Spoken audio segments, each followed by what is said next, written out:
नमस्कार, स्वागत है आप सभी का जनरल नॉलेज स्टडी क्लासेस के यूट्यूब चैनल पर। आज की वीडियो में हम अध्ययन करेंगे आदर्शवाद यानी आइडियलिज्म के विषय में। तो इसके अंतर्गत हम अध्ययन करेंगे कि आदर्शवाद क्या है, आदर्शवाद की परिभाषाएं, आदर्शवाद के उद्देश्य क्या हैं। तो इन सभी टॉपिक्स के विषय में आज की वीडियो में हम डिस्कस करेंगे। तो शुरू करते हैं आज की वीडियो को। तो इसके अंतर्गत सबसे पहले हम कुछ पॉइंट डिस्कस कर लेते हैं। तो आदर्शवाद के विषय में पहला पॉइंट है, आदर्शवाद पाश्चात्य दर्शन की प्राचीनतम विचारधारा है। आदर्शवाद विचारधारा का उद्भव प्रथम भारत में हुआ था और द्वितीय जो है यूनान ग्रीस में हुई थी, जो कि दर्शन की गुरुस्थली मानी जाती है। नेक्स्ट पॉइंट है, यूनानी दार्शनिक थेल्स ने सर्वप्रथम ब्रह्मांड की रचना के विषय में तर्क प्रस्तुत किए। नेक्स्ट पॉइंट है, इटली के दार्शनिक जेनोफेनीज ने ब्रह्मांड के विषय में अद्वैतवादी विचार दिए। ये पश्चिमी जगत के सर्वप्रथम अद्वैतवादी व सर्वेश्वरवादी दार्शनिक थे। नेक्स्ट पॉइंट है, सुकरात जो कि यूनान के थे, तो सुकरात ने आध्यात्मिक विकास की विचारधारा पर बल दिया था। नेक्स्ट पॉइंट है, प्लेटो ने आत्मा और परमात्मा के अस्तित्व को माना। वे आत्मा को सृष्टि का नियामक अर्थात कर्ता मानते थे और विचारों को उपादान कारक मानते थे।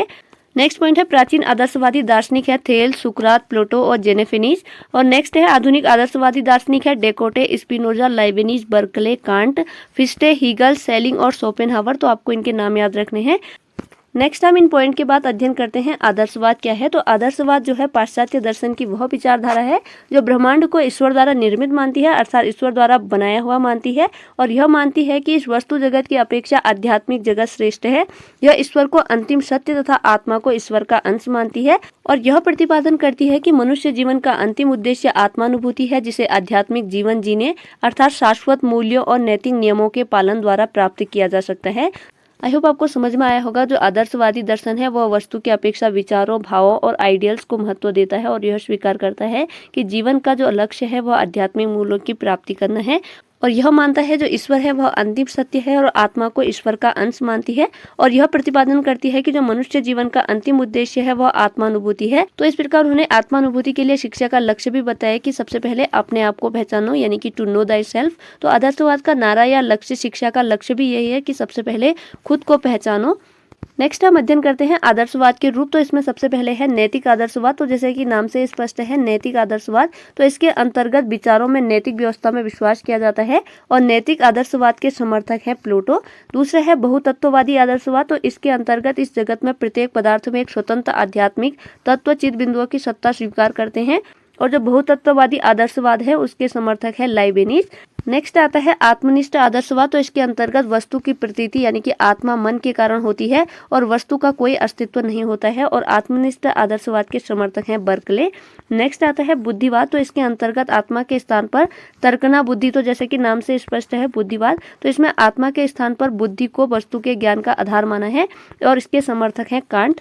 नेक्स्ट आता है निरपेक्ष आदर्शवाद। तो निरपेक्ष आदर्शवाद के अंतर्गत आत्मा का चरम रूप परमात्मा है और वही वस्तु जगत का निर्माण करने वाला है। तो यह कहा है निरपेक्ष आदर्शवाद में, और निरपेक्ष आदर्शवाद के समर्थक हैं हीगल, जो कि द्वैतवादी भी है। तो आपको आदर्शवाद के रूप में याद रखना है, जो नैतिक आदर्शवाद है उसके समर्थक प्लेटो हैं, बहुतत्ववादी आदर्शवाद के समर्थक हैं लाइबनिज, आत्मनिष्ठ आदर्शवाद के समर्थक हैं बर्कले, बुद्धिवाद के समर्थक हैं कांट और निरपेक्ष आदर्शवाद के समर्थक हैं हीगल। तो आपको इनके नाम याद रखने हैं।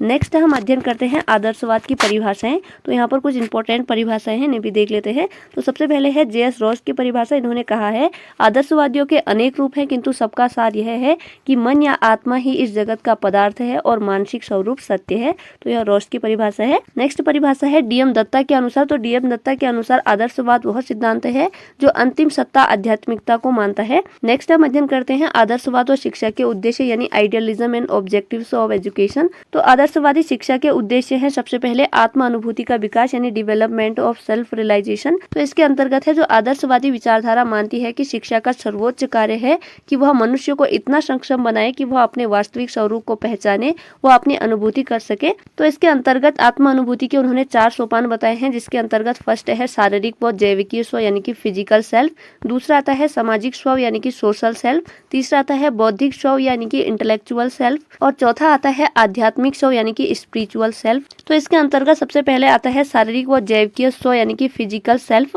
तो इसके अंतर्गत शारीरिक विकास पर बल दिया जाता है आत्मानुभूति के लिए। दूसरा आता है सामाजिक स्व यानी कि सोशल सेल्फ, तो इसके अंतर्गत सामाजिक, सांस्कृतिक, नैतिक, चारित्रिक व नागरिकता का विकास किया जाता है। तीसरा आता है बौद्धिक स्व यानी कि इंटेलेक्चुअल स्व, तो इसके अंतर्गत आता है मानसिक, बौद्धिक व विवेक शक्तियों का विकास। चौथा आता है आध्यात्मिक स्व यानी कि जो कि अंतिम सोपान है, तो इसके अंतर्गत आध्यात्मिक चेतना का विकास आता है। आदर्शवादी इन्हीं सबको शिक्षा का उद्देश्य निश्चित करते हैं। तो यह आत्मानुभूति के 4 सोपान हैं आदर्शवादियों के अनुसार। आदर्शवादी शिक्षा के उद्देश्यों में दूसरा पॉइंट है आध्यात्मिक मूल्यों का विकास। तीसरा पॉइंट है बालक के व्यक्तित्व का उन्नयन। चौथा है अनेकता में एकता के दर्शन। पांचवा है सभ्यता व संस्कृति का विकास। छठा पॉइंट है वस्तु की अपेक्षा विचारों का महत्व। सातवां पॉइंट है जड़ प्रकृति की अपेक्षा मनुष्य का महत्व। आठवां पॉइंट है सामाजिक हित का उद्देश्य। तो यह है आदर्शवादी शिक्षा के ऑब्जेक्टिव यानी कि उद्देश्य। नेक्स्ट हम अध्ययन करते हैं आदर्शवाद तथा पाठ्यक्रम। तो इसके अंतर्गत हम अध्ययन करेंगे कि आदर्शवादी विचारधारा के अनुसार पाठ्यक्रम कैसा होना चाहिए। तो आदर्शवादी पाठ्यक्रम में विचारों, भावनाओं और मूल्यों को बल दिया गया है।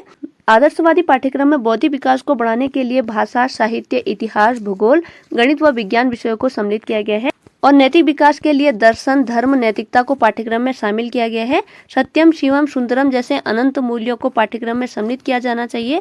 इसके अतिरिक्त पाठ्यक्रम का संबंध मानव के समग्र विकास के साथ साथ मानवतावादी समाज से भी है। तो आदर्शवादी पाठ्यक्रम के अंतर्गत जो आधार है पाठ्यक्रम का वह है सत्यम, शिवम, सुंदरम। सत्यम, शिवम, सुंदरम तो जैसे कि आप जानते होंगे इसका अर्थ कि जो अंतिम सत्य है वही वास्तविक शिव है और अन्य भौतिक पदार्थों में शिव को देखना एक भ्रम है। तो जो सत्य है वह शिव है और वही वास्तव में सुंदर है। इस लाइन का यह अर्थ है सत्यम, शिवम, सुंदरम का। तो इस प्रकार आदर्शवादी विचारधारा जो है सत्यम, शिवम, सुंदरम जैसे अनंत मूल्यों को पाठ्यक्रम में सम्मिलित किए जाने के पक्ष में है। नेक्स्ट तो यहाँ पर इंपॉर्टेंट पॉइंट है प्लेटो के अनुसार पाठ्यक्रम। तो आदर्शवादी पाठ्यक्रम में प्लेटो के अनुसार जो विषय हैं उनमें है तो सबसे पहले पाठ्यक्रम के विषय हैं यहाँ पर बौद्धिक क्रियाओं के लिए भाषा, साहित्य, इतिहास, भूगोल, गणित व विज्ञान। कलात्मक क्रियाओं के लिए है कला, संगीत और कविता। नैतिक विकास के लिए है धर्म, नीति शास्त्र और अध्यात्म शास्त्र। और हर्बर्ट के अनुसार पाठ्यक्रम के उद्देश्य होने चाहिए नैतिक विकास और प्रमुख विषय होने चाहिए इनमें साहित्य, इतिहास, कला, कविता और संगीत। और गौण यानी कि जो सेकेंडरी सब्जेक्ट है उनमें होने चाहिए भूगोल, गणित और विज्ञान। तो हर्बर्ट और प्लेटो के अनुसार आदर्शवादी पाठ्यक्रम को भी आपको याद रखना है। नेक्स्ट हम अध्ययन करते हैं आदर्शवादी शिक्षण विधियां या पद्धतियां। तो आदर्शवादी जो विचारधारा है उसमें शिक्षण के लिए शिक्षण विधियां दी गई हैं। इनमें है प्रश्नोत्तर विधि या प्रश्न विधि, इसके प्रवर्तक हैं सुकरात। संवाद विधि, इसके प्रवर्तक है प्लेटो। निगमन तथा आगमन विधि, इसके प्रवर्तक हैं अरस्तु। वाद विवाद विधि, इसके प्रवर्तक हैं भारतीय आदर्शवादी दार्शनिक। अभ्यास एवं आवृत्ति विधि, इसके प्रवर्तक हैं पेस्टालोजी। निर्देशन विधि, इसके प्रवर्तक हैं हर्बर्ट। तर्क विधि, इसके प्रवर्तक हैं हीगल। खेल विधि, इसके प्रवर्तक हैं फ्रोबेल। तो आपको याद रखने हैं आदर्शवादी शिक्षण विधियां और उनके प्रवर्तकों को। नेक्स्ट आता है आदर्शवादी विचारधारा के अनुसार अनुशासन कैसा होना चाहिए। तो आदर्शवाद का नारा ही है अनुशासन, तो इसके अंतर्गत आता है स्वप्रेरित और प्रभावात्मक अनुशासन। नेक्स्ट हम अध्ययन करते हैं आदर्शवाद व शिक्षक। तो आदर्शवादी विचारधारा के अनुसार शिक्षक कैसा होना चाहिए। तो अध्यापक एक दार्शनिक, मित्र व पथ प्रदर्शक के रूप में होना चाहिए।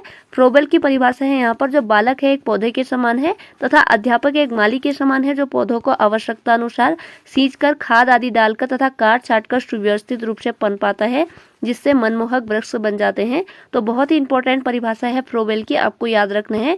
फ्रोबेल ने कहा है कि जो बालक है वह एक पौधे के समान है तथा अध्यापक एक माली के समान है जो पौधे को आवश्यकता अनुसार सींचकर, खाद आदि डालकर तथा काट छाट कर सुव्यवस्थित रूप से पनपाता है जिससे मनमोहक वृक्ष बन जाते हैं। नेक्स्ट परिभाषा है शिक्षक के संबंध में जेंटिल की। तो जेंटिल ने कहा है कि जो अध्यापक है सही चरित्र का आध्यात्मिक प्रतीक है। नेक्स्ट परिभाषा है आदर्शवादी और शिक्षक के अंतर्गत रॉस की परिभाषा। तो रॉस ने कहा है प्रकृतिवादी तो जंगली गुलाब से संतुष्ट हो सकता है किंतु आदर्शवादी तो एक सुंदर तथा सुव्यवस्थित गुलाब की परिकल्पना करता है। तो बहुत ही इंपॉर्टेंट परिभाषा है, आपको याद रखना है फ्रोबेल के अनुसार, जेंटिल के अनुसार और रॉस के अनुसार। नेक्स्ट हम अध्ययन करते हैं आदर्शवाद और बालक यानी कि आदर्शवादी विचारधारा के अनुसार बालक या शिक्षार्थी कैसा होना चाहिए। तो सॉरी यहाँ पर है आदर्शवाद। तो आदर्शवाद में बालक को शिक्षण प्रक्रिया का मुख्य बिंदु नहीं माना जाता है क्योंकि शिक्षक को माना जाता है यहाँ पर मुख्य बिंदु, तो बालक को नहीं माना जाता है। उनके अनुसार शिक्षण प्रक्रिया में भावों, विचारों व आदर्शों का महत्वपूर्ण स्थान है और इनको प्रदान करने के माध्यम के रूप में शिक्षक यानी अध्यापक को महत्वपूर्ण स्थान देते हैं। तो जो आदर्शवादी विचारक है वह शिक्षक को महत्वपूर्ण स्थान देते हैं क्योंकि उनके अनुसार जो शिक्षण प्रक्रिया है उनमें विचारों यानी कि जो आइडियल्स होते हैं वह महत्वपूर्ण होते हैं आदर्शवादी विचारधारा में, और इनको प्रदान करने के माध्यम के रूप में शिक्षक को महत्वपूर्ण स्थान देते हैं। तो आदर्शवाद व बालक या शिक्षार्थी के संबंध में हॉर्न की परिभाषा है कि विद्यार्थी एक परिमित व्यक्ति है, किंतु उचित शिक्षा मिलने पर वह परम पुरुष के रूप में विकसित होता है। उसकी मूल उत्पत्ति दैविक है, स्वतंत्रता उसका स्वभाव है और अमरत्व की प्राप्ति उसका लक्ष्य है। तो यह है हॉर्न की परिभाषा विद्यार्थी के संबंध में। नेक्स्ट हम अध्ययन करते हैं आदर्शवाद का मूल्यांकन यानी कि इवेल्युएशन ऑफ आइडियलिज्म। तो इसके अंतर्गत मूल्यांकन के गुण तथा अवगुण दिए गए हैं।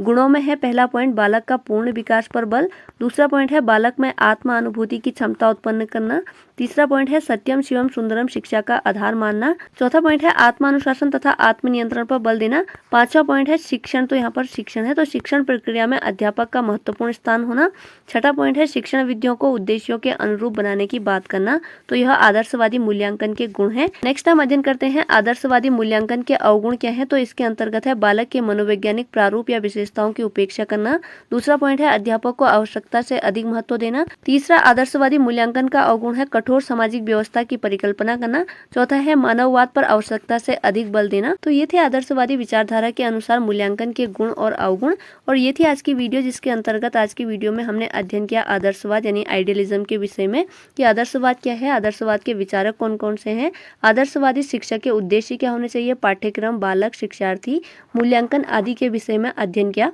उम्मीद है आपको आज की क्लास समझ में आई होगी और अच्छी भी लगी होगी। अगर वीडियो पसंद आई है तो प्लीज़ लाइक शेयर सब्सक्राइब जरूर कीजिएगा और अपना अमूल्य कमेंट भी जरूर कीजिएगा। इसी के साथ आज की वीडियो ओवर होती है। Thanks for watching.